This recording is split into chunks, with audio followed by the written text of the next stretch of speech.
석관이라는 단어는 식인을 의미합니다. 그리고 이것은 마치 거대한 검은 상자 같습니다. 살과 피로 이루어진 존재가 상자 안으로 들어가면 그 안에 밀봉됩니다. 상자는 그를 삼켜버리고 시체는 사라집니다.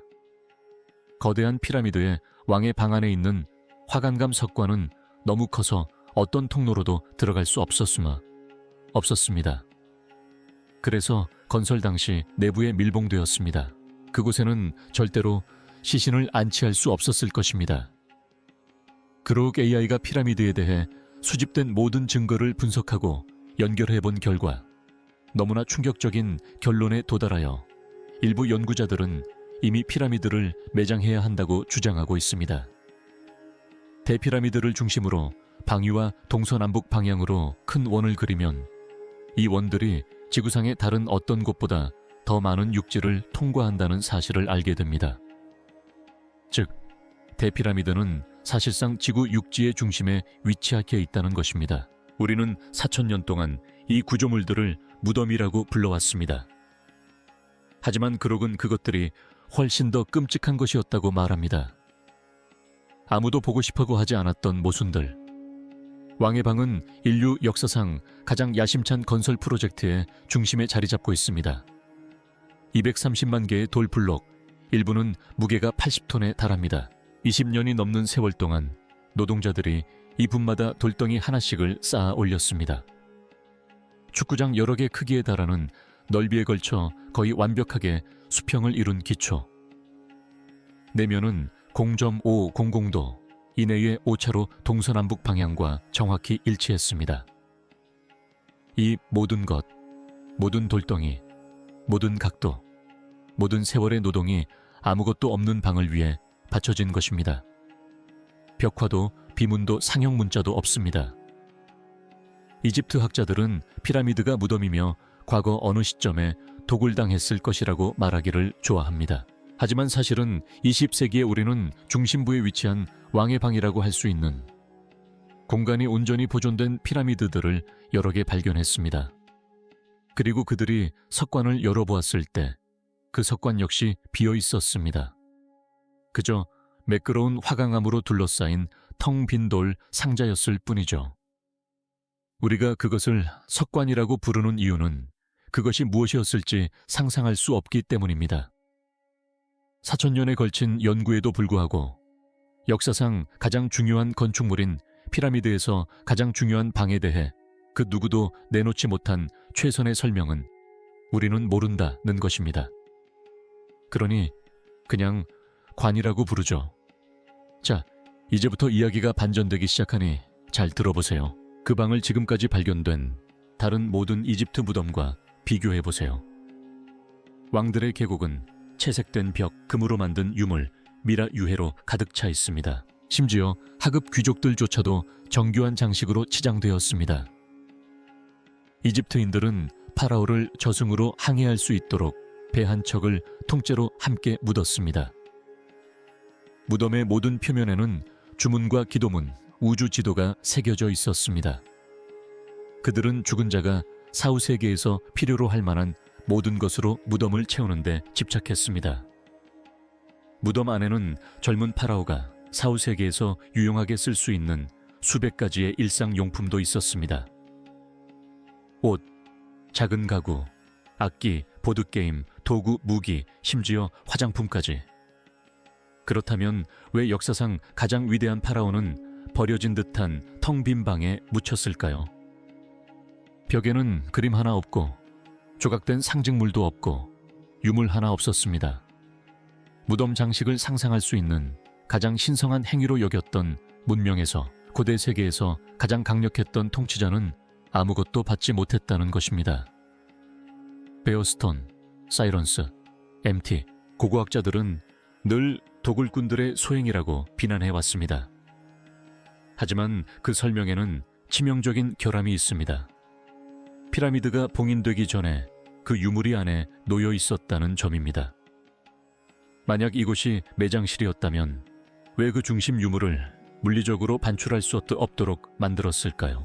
그렇다면 왜 관 자체는 거칠게 잘려 있고 마감이 안 된 걸까요? 실제 이집트 무덤에서 발견된 매끄럽게 다듬어진 명문이 새겨진 석관과는 전혀 다릅니다. 잠시 생각해 보세요. UC, LA의 이집트 학자 카라쿠니 박사는 그록의 고왕국 시대 매장 양식 분석을 검토하다가 말을 멈추고 메모를 내려놓은 후 거의 1분간 침묵을 지켰다고 합니다. 그 양식은 부인할 수 없는 것이었습니다. 이집트 고왕국의 주요 피라미드들은 거의 모두 같은 현상을 보였습니다. 텅 빈 방, 사라진 미라, 앙상한 벽, 모든 피라미드가 그랬습니다. 한두 개 정도는 도굴꾼의 소행으로 설명될 수 있겠지만 모든 피라미드가 그랬습니다. 그록은 고왕국의 모든 피라미드를 동시에 살펴보고 확률을 계산했습니다.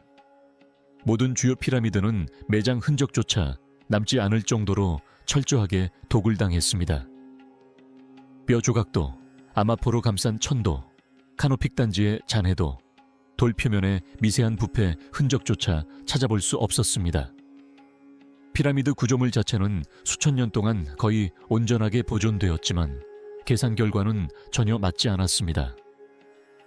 매장실은 완전히 온전한 상태였던 것으로 보입니다. 누구도 들어올 수 없었을 테고 모든 게 제자리에 그대로 있어야 하는데 그렇지 않아. 어질러져 있고 물건들이 없어졌어. 그들이 오래된 범죄 현장을 발견했다는 게 점점 분명해지고 있어. 그록이 찾아낸 어떤 통계적 기준으로도 그렇지 않았습니다. 그록은 데이터가 뒷받침하는 가장 단순한 설명을 제시했습니다. 그리고 그것은 또한 가장 충격적인 설명이기도 했습니다. 그것들은 애초에 무덤이 아니었습니다. 완전히 다른 목적을 위해 지어진 것이었습니다. 이처럼 정밀한 설계, 엄청난 노력, 그리고 집착에 가까운 공학 기술이 필요한 목적 말입니다.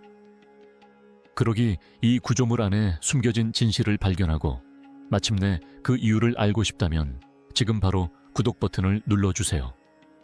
다음에 이어지는 내용은 모든 것을 바꿔놓을 것입니다. 돌 아래에 숨겨진 진실은 무엇일까요? 수세기 동안 탐험가들은 대피라미드 내부의 모든 통로와 방을 지도에 표시했다고 믿었습니다. 좁은 통로, 폐쇄 공포증을 유발하는 막다른 길, 그렇게 탐험은 끝났다고 생각했습니다. 그러다가 2017년 현대 기술은 그들의 생각이 완전히 틀렸음을 증명했습니다. 스캔 피라미드 프로젝트는 피라미드 주변에 우주선 뮤온 탐지기를 설치했습니다. 이 장치들은 우주에서 쏟아져 내리는 아원자 입자들을 추적합니다. 이 입자들은 밀도에 따라 단단한 돌을 통과하는 속도가 다릅니다. 밀도가 높은 돌은 입자들을 막고 빈 공간은 통과시킵니다.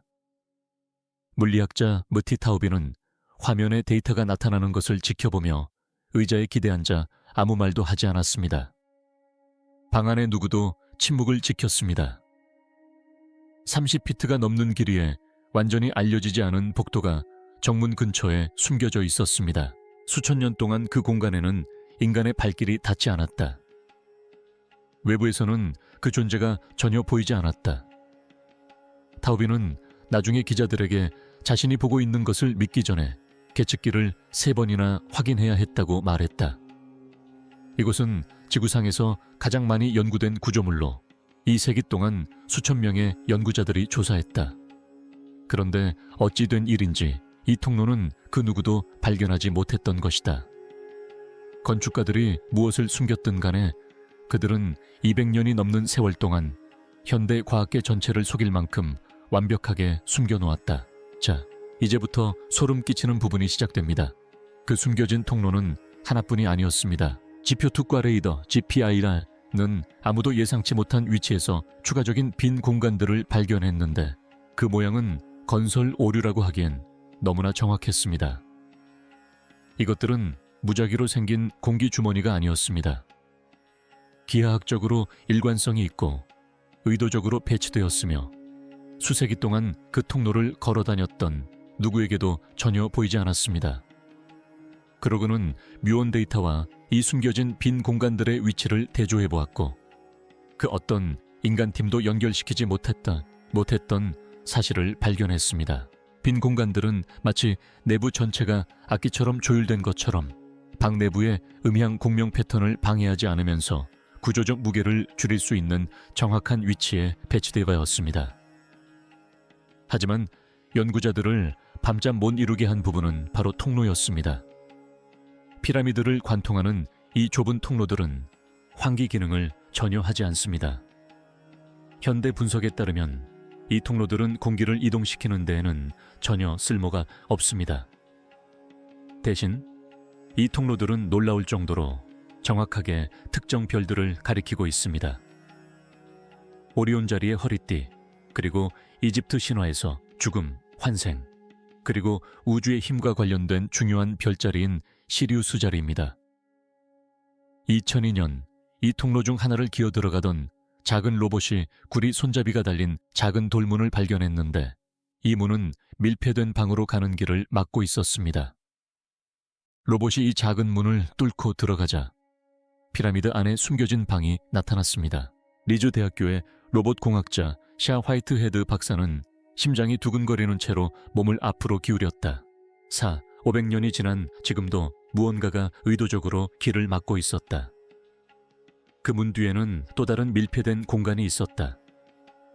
마치 건축가들이 의도적으로 비밀을 겹겹이 쌓아 올려 감히 더 나아가려는 자를 시험하는 듯 방 안에 또 다른 방이 있는 것 같았다. 여러 개의 밀폐된 문 뒤에 숨길 만큼 중요한 것은 무엇이었을까? 영원히 봉인해둘 만큼 위험한 것은 무엇이었을까? 이집트 당국은 이 밀폐된 공간에 대한 추가 탐사를 거듭 미뤄왔다.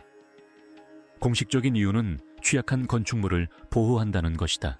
하지만 다음 부분에 주목해 주세요. 그록의 분석 결과 그 수직 통로들은 공기 통로가 아니었다. 그것들은 정렬 도구였다. 밀폐된 문들은 단순한 시공상의 특이점이 아니었다. 그것들은 매우 특정한 목적을 위해 설계된 더 큰 시스템의 의도적인 구성 요소였다. 건축업자들은 그 목적을 숨기기 위해 엄청난 노력을 기울였다. 그리고 그 목적이 무엇이었든 간에 그것은 동료권을 필요로 했다. 바로 사라진 강이었다. 수세기 동안 기자의 구원은 이 규모의 건축물을 짓기에는 터무니없이 비현실적인 곳으로 여겨졌습니다.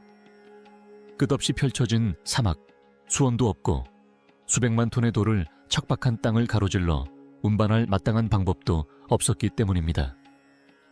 그러다 한 지질학자가 그 가정을 완전히 뒤집어 놓았습니다.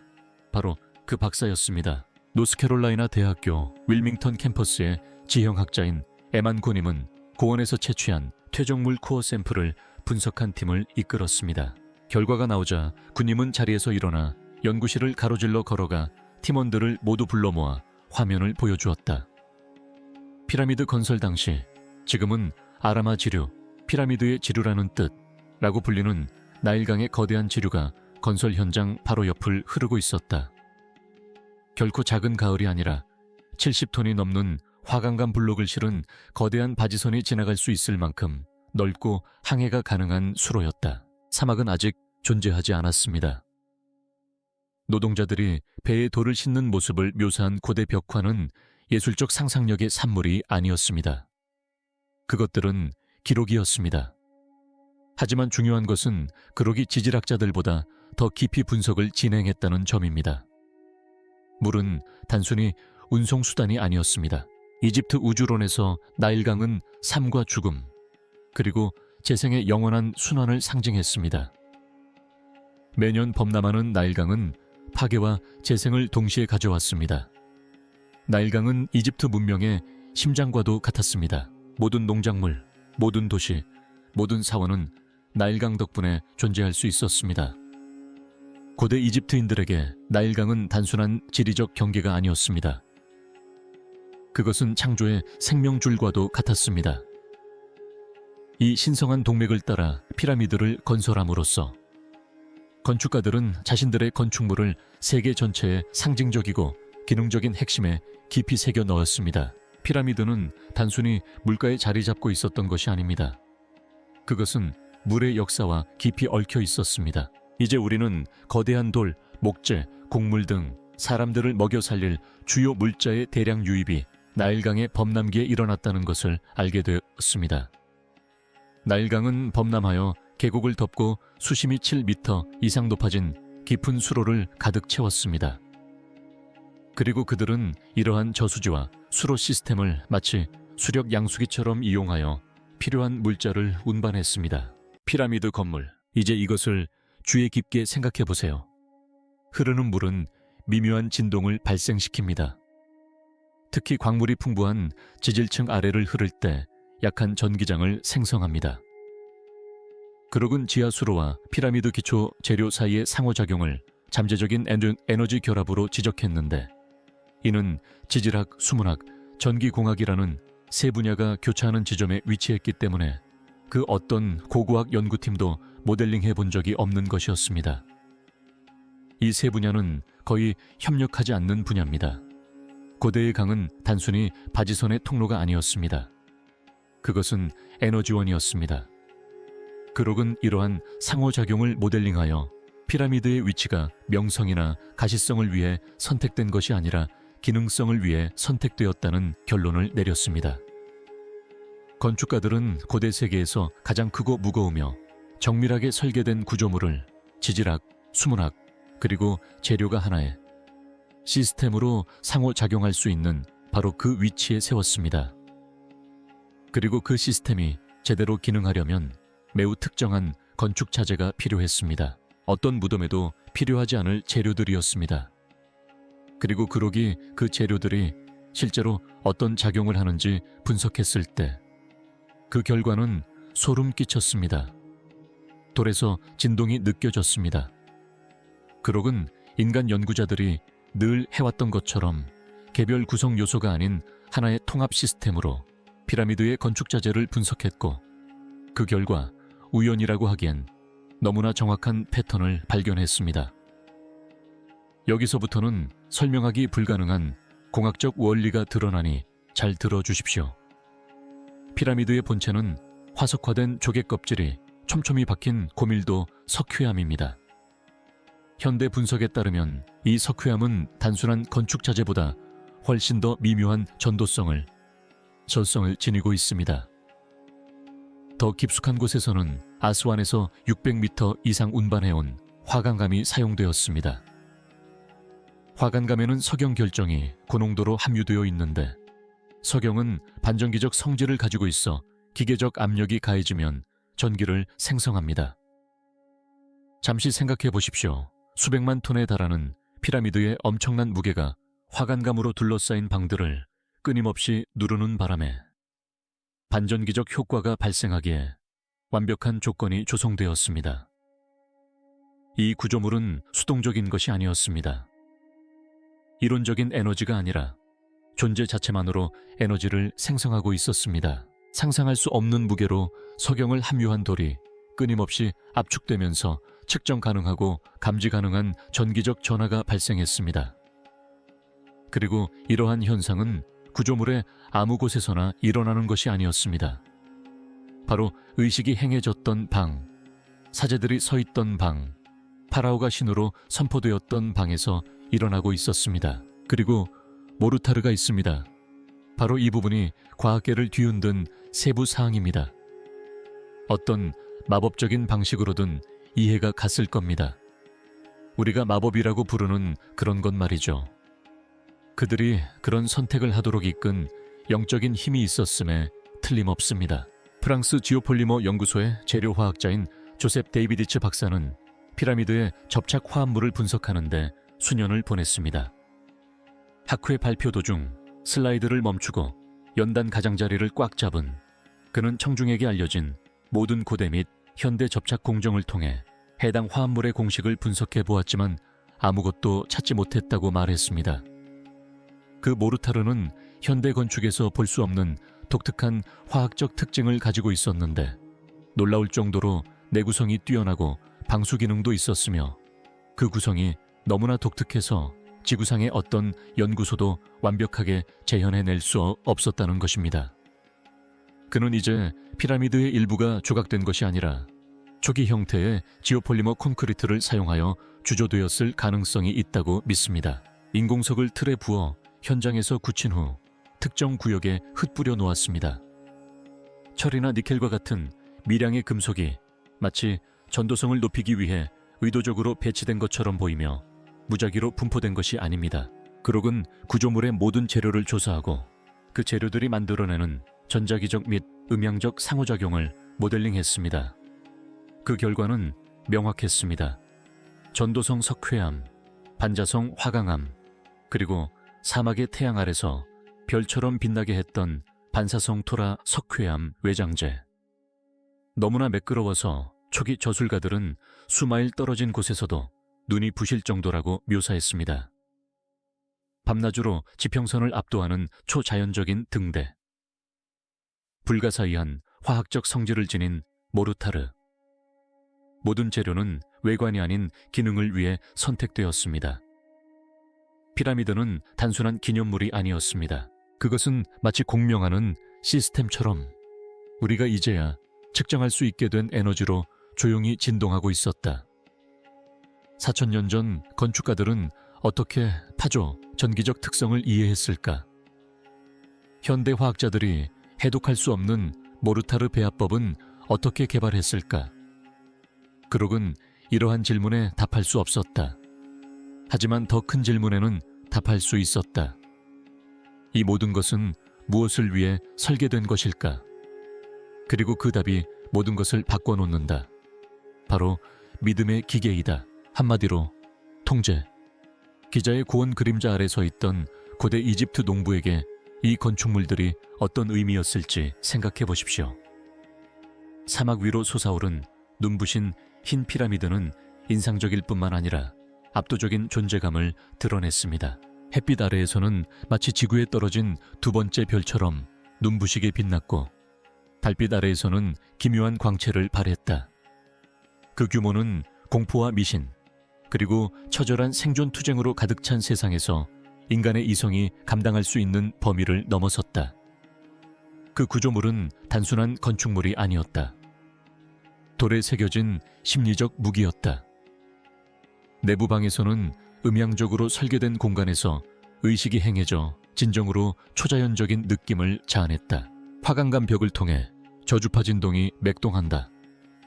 밀폐된 복도에서 칠흑 같은 어둠과 깜빡이는 손전등 불빛이 극적으로 어우러진다. 신들과 사후세계와 관련된 별들을 따라 정렬된 수직 통로들. 밤하늘 그 자체를 의식 공간으로 끌어들인 것입니다. 여기서부터 어둠이 시작됩니다. 2019년 음향 연구가 존 스튜어트 리드는 왕의 방 안에 서서 음향 발생기를 작동시켰습니다. 벽이 진동하기 시작했고 공기 자체가 무거워지는 듯 했습니다. 리드는 나중에 마치 방이 살아 움직이는 듯 맥박이 뛸 때마다 가슴을 누르는 듯한 느낌을 받았다고 묘사했습니다. 측정값이 믿기지 않아 2번이나 장비를 확인했습니다.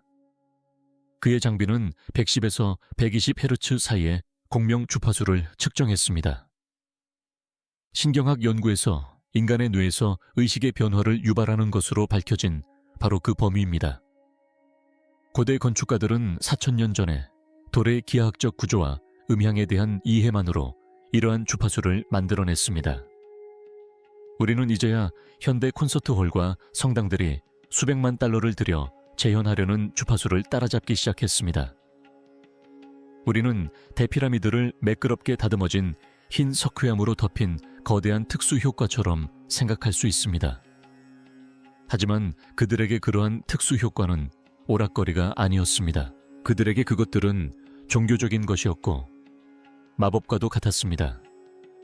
그록은 리드의 음향 데이터를 구조 모델과 대조하여 아무도 듣고 싶어져 하지 않는 사실을 확인했습니다. 방의 크기, 화관감의 재질, 복도의 각도, 그 어느 것도 우연이 아니었다. 내부 전체는 마치 인간의 신경계를 강타하는 단 하나의 화음을 연주하기 위해 만들어진 악기처럼 의도적으로 조율되었다. 이제 고대 노동자가 처음으로 이 안으로 들어왔다고 상상해보라. 칠흑 같은 어둠이 감돈다. 그때 사제들이 주문을 외우기 시작한다. 화관감이 웅궁거리는 소리를 낸다. 공기가 몸을 짓누른다. 모든 인간의 감각을 압도하도록 설계된 공간에 서 있는 그 순간 의심의 여지는 없을 것이다. 신성은 실제했다. 파라오의 권력은 우주적이었고 저항은 상상조차 할 수 없었다. 이 치밀하게 계획된 경험의 중심에 서 있는 사제들은 인간 이상의 존재처럼 보였다. 하늘과 땅을 잇는 통로이자 평범한 필멸의 인간들이 공포와 경외심에 사로잡혀 엿볼 수밖에 없는 우주적 힘으로 가득 찬 그릇들이었다. 이 모든 것은 우연이 아니었습니다. 이 점을 깊이 생각해 보십시오. 피라미드는 돌, 수학, 그리고 음양공학으로 만들어진 선전물이었습니다. 피라미드는 신념, 권위, 그리고 자연의 힘을 하나에 반박할 수 없는 이야기로 융합했습니다. 파라오는 단순한 왕이 아니었습니다. 그는 우주 자체의 중재자였습니다. 피라미드는 그의 신성과의 연결을 보여주는 부인할 수 없는 물리적 증거였습니다. 이 체제에 반대하는 것은 정부에 반대하는 것이 아니었습니다. 그것은 우주의 근본 질서에 도전하는 것이었습니다. 여러 세대에 걸쳐 이 체제는 완벽하게 작동했습니다. 그리고 바로 이 부분이 여러분을 불안하게 만들어야 할 부분입니다. 시민들이 복종한 것은 처벌이 두려워서가 아니었다.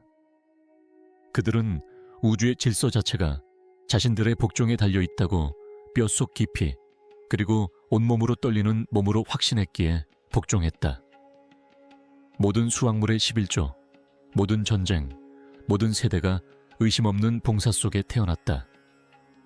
이 모든 것은 화강암 벽 안에서 만들어진 믿음에 의해 움직였다. 피라미드는 엔진이었고 경외심은 연료였다. 그리고 파라오는 너무나 완벽하게 설계된 기계의 중심에 앉아 있었기에 그 안에 있는 사람들은 자신들이 그 안에 있다는 사실조차 한 번도 눈치채지 못했다. 그 시스템은 스스로를 강화하는 구조였다. 피라미드에 들어가 그 힘을 느낀 사람들은 가장 헌신적인 전도사가 되었습니다. 그들은 마을로 돌아가 자신들이 경험한 것을 모두에게 이야기했습니다. 그 이야기를 들은 누구도 감히 의심하지 못했습니다. 피라미드는 바로 저 지평선에 빛나고 있었고 부인할 수 없는, 설명할 수 없는 존재였기 때문입니다. 그들이 구축한 네트워크와 국가적 단결, 그리고 이 거대한 피라미드를 건설하기 위해 만든 국가적 기반 시설, 바로 그것이 이제 그들의 관심과 에너지를 쏟는 대상이었습니다. 수천 년 동안 그렇게 이어져 왔고 아무도 의문을 제기하지 않았죠. 왜냐하면 우주에 반항할 수는 없으니까요. 아는 것의 무게에 순응하는 것뿐이죠. 그러기 밝혀낸 모든 사실들을 고려했을 때 피라미드는 더 이상 예전처럼 보일 수 없었다. 그것들은 여러 층위에서 동시에 작동하는 다층적인 시스템이었다. 일반 사람들에게는 너무나 거대하고 찬란해서 신의 솜씨라고밖에는 생각할 수 없는 압도적인 신성한 힘의 상징이었다. 사제들에게는 정교한 음향과 천체 기하학을 통해 우주의 신비를 증폭시키는 의식기계였다. 그리고 그 핵심에는 이전에도 이후에도 견줄 만한 것이 없었던 문명적 규모로 믿음과 복종을 만들어내는 도구가 숨겨져 있었다. 죽은 왕들을 기리기 위해 뛰어난 건축가들이 지었다는 편안한 이야기는 단지 표면적인 것에 불과했다. 교과서나 박물관 설명판에나 어울릴 법한 안전한 이야기였다. 그 이면에는 역사상 가장 정교한 심리 조종 시스템이 숨어 있었고 4,500년 동안 눈앞에 드러나 있었지만 자아도 없고 제도적 충성심도 없고 어떤 이유로든 기존의 이야기를 호하려 하지 않는 인공지능이 마침내 모든 증거를 한꺼번에 살펴보았다. 그러게 최종 평가는 단호했다. 기자의 대피라미드는 역사상 가장 정교한 선전 기계였다는 것이다. 그 규모나 공학적 기술 때문만은 아닙니다. 물론 둘 다 경이롭지만 그보다 더 놀라운 것은 시각, 청각, 심리, 신화, 물리적 측면 등 인간 경험의 모든 차원에서 동시에 작동했다는 점입니다. 사람들에게 무엇을 믿어야 할지 알려주는 데 그치지 않고 그것을 느끼게 만들었습니다. 그리고 그것은 어떤 군대, 어떤 법, 어떤 정부도 능가할 수 없는 통제 방식입니다. 가장 불안한 부분은 그록이 밝힌 과거에 대한 사실이 아닙니다. 바로 현재에 대한 시사점입니다. 그가 밝혀낸 기술들, 즉 인위적인 경외감, 감각조작, 권위와 신성함의 의도적인 결합은 고대 유물이 아닙니다. 그것들은 오늘날에도 여전히 사용되고 있습니다. 재료와 규모는 다르지만 통제의 구조는 동일합니다. 인류 역사상 가장 위대한 건축물들이 인위적인 경외감을 통해 전체 인구를 복종시키기 위해 설계된 기계였다면 지금 당신에게 똑같은 방식으로 작용하고 있는 것은 무엇일까요? 댓글에 답을 남겨주세요. 이 영상에 좋아요를 누르고 구독해주세요. 그러면 눈앞에 숨겨져 있던 다른 것들을 보여드리겠습니다. 다음 영상에서 뵙겠습니다.